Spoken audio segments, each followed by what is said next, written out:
जब अच्छे लोगों के अंदर डर बहुत ज्यादा होता है और बुरे लोग निडर हो जाते हैं संसार में, तो संसार में पाप बढ़ने लगता है। यही कलयुग की चरम। अंधेरे का भय, भीड़ का सामना करने का डर, भूत प्रेत इत्यादि का डर, किसी बड़े अधिकारी से डरना, किसी विशेष अवस्था से डरना, ये सारी की सारी चीजें, ये सारे के सारे डर। मौत का भय ज्यादा है, मौत का दर्द उतना नहीं है। दर्द तो जीवन बहुत ज्यादा दे। प्रत्येक अच्छे व्यक्ति को चाहिए कि मृत्यु का भय छोड़ दे, अन्याय को सहन करना छोड़ दे। हम भय दो प्रकार के होते हैं, एक तो लौकिक भय और दूसरे परालौकिक भय। लौकिक भय वो जो कि इस देह के साथ में जुड़े हुए हैं, संसार के साथ में जुड़े हुए हैं। परालौकिक भय वो जो कि वास्तव में मृत्यु के बाद में हमारे साथ में क्या होना है, उस चीज को लेकर के जो डर हमारे मन में होते हैं, वह परालौकिक भय होते हैं।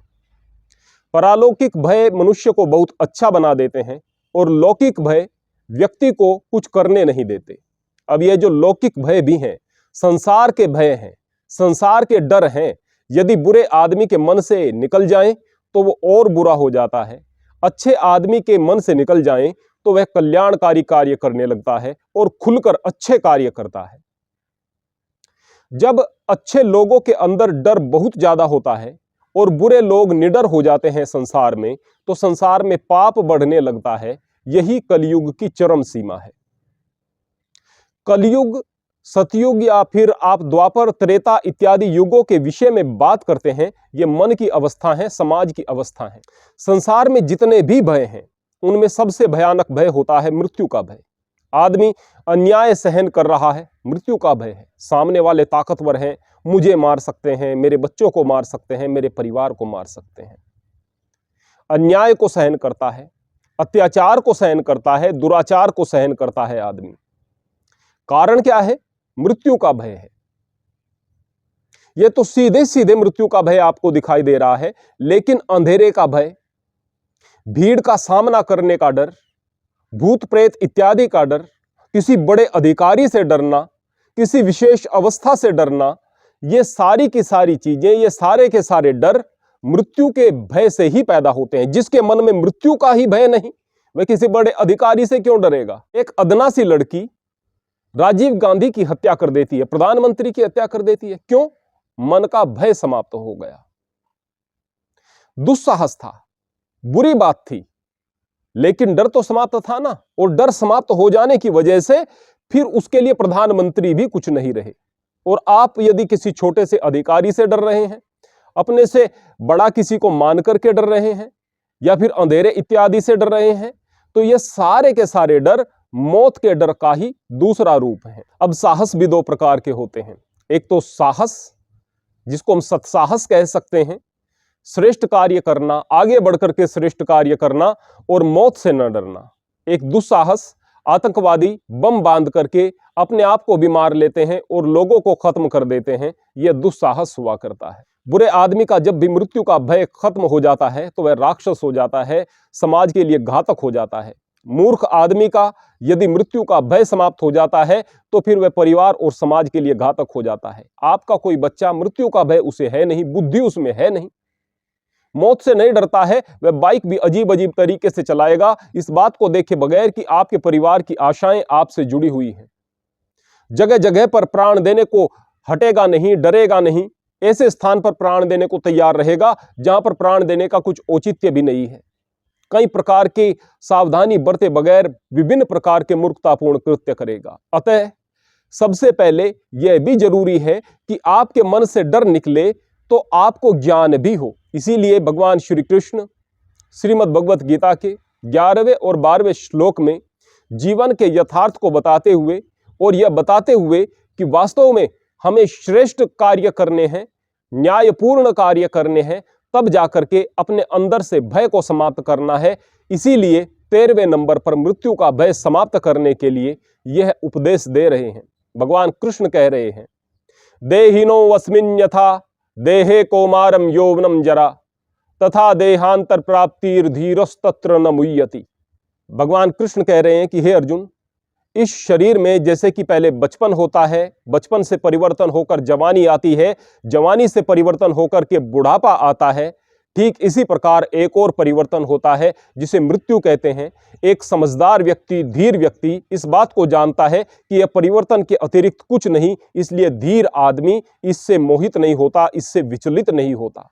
शरीर में बचपन था, बचपन के बाद में परिवर्तन हुआ, जवानी आई, जवानी के बाद परिवर्तन हुआ, बुढ़ापा आया, बुढ़ापे के बाद भी परिवर्तन होगा, जिसको कि आप मृत्यु कह रहे हैं वह भी परिवर्तन होगा।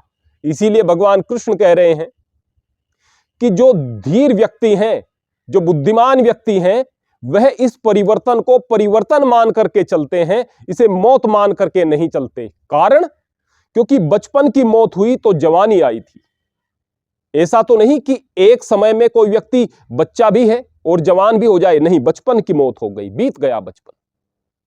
जवानी की मौत हुई तो बुढ़ापा आया, आपके शरीर में ताकत थी, चेहरे पर तेज था, चाल में मस्ती थी, बुढ़ापा आया कि आप में ताकत नहीं रही, चेहरे पर झुर्रियां पड़ गई, अब आप ढीला ढाला जीवन व्यतीत कर रहे हैं, कई प्रकार के रोगों ने आकर के आपको घेर लिया है। जो जवानी में बात थी वो नहीं रही, क्योंकि शरीर बदल चुका है, जवानी की मौत हो चुकी है, वह बिल्कुल दूसरी अवस्था है। ठीक इसी प्रकार यह बुढ़ापा भी अंत नहीं है, इसके पश्चात भी आप नए शरीर को धारण कर सकते हैं, आप स्वर्गवासी बन सकते हैं, आप मुक्ति को जा सकते हैं। जब मृत्यु आती है तो यह भी देहांतर है। फिर कहेंगे कि मृत्यु के कष्ट से हमें डर लगता है।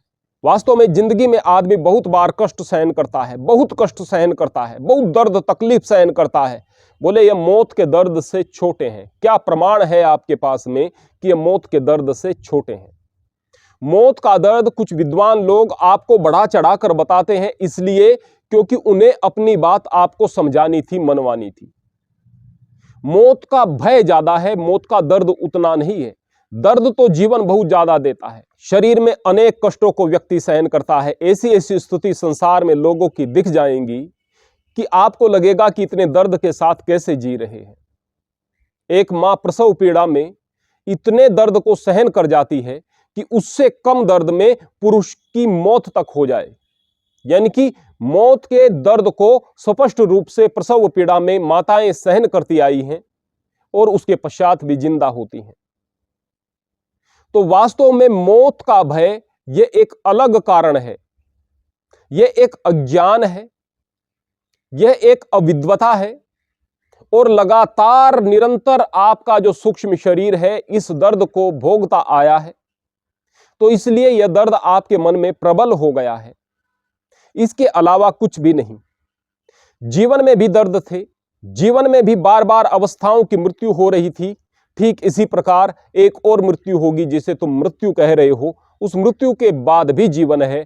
वो बात अलग है कि श्रेष्ठ कर्म किए हैं तो सद्गति होगी, स्वर्गवासी बनेंगे या फिर मुक्ति को जाएंगे, और अगर बुरे कर्म किए हैं तो दुर्गति होगी, नरक की ओर जाएंगे, कठिन यातनाओं को भोगेंगे। बस इतना फर्क है।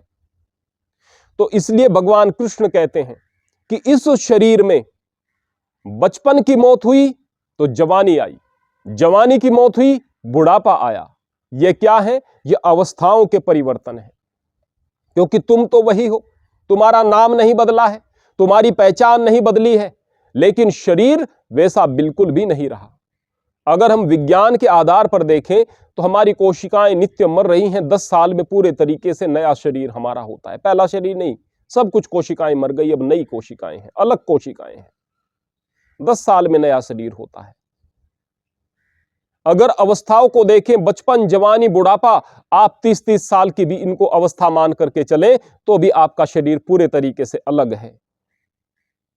मूल बात यह है कि यहां पर मृत्यु लोक में मृत्यु का तांडव है। आप जो मौत से डर रहे हैं यह अज्ञान मात्र है। एक अन्यायी अन्याय करते हुए नहीं डर रहा कि सामने वाले को यदि गुस्सा आ गया, इसके दिल पर बात लग गई तो यह मेरी मृत्यु का कारण बन सकता है, वह नहीं डर रहा। लेकिन अन्याय सहन करने वाला डर रहा है, कहीं मुझे ना मार दे, कहीं मेरे बच्चों को ना मार दे, कहीं मेरे परिवार को ना मार दे। अब कहीं जाकर वह एक्सीडेंट में मर गया, उसको हार्ट अटैक हो गया, मौत तो तब भी आ गई, लेकिन अन्याय को सहन करते हुए कायरतापूर्ण मौत लेकर के वह मरा है। प्रत्येक अच्छे व्यक्ति को चाहिए कि मृत्यु का भय छोड़ दे, अन्याय को सहन करना छोड़ दे। हमने पहले भी बताया है कि सिस्टम को फॉलो करे। अन्याय कोई कर रहा है, सामाजिक लोगों के सामने बात को रखे, पुलिस के सामने जाए, अदालत में जाए, कहीं से भी न्याय न मिले, सभी दरवाजे बंद हों, तो फिर प्रतिकार करे। जब अन्याय नहीं डर रहा तो आप क्यों डर रहे हैं? आप इसलिए डर रहे हैं कि मौत का भय है, लेकिन भगवान कृष्ण कह रहे हैं कि मौत तो है ही नहीं। तो आप लोग स्पष्ट रूप से इस बात को समझ सकते हैं कि मृत्यु का भय पूर्णतः निरर्थक है और इसी भय के आधार पर हर प्रकार के भय पैदा होते हैं।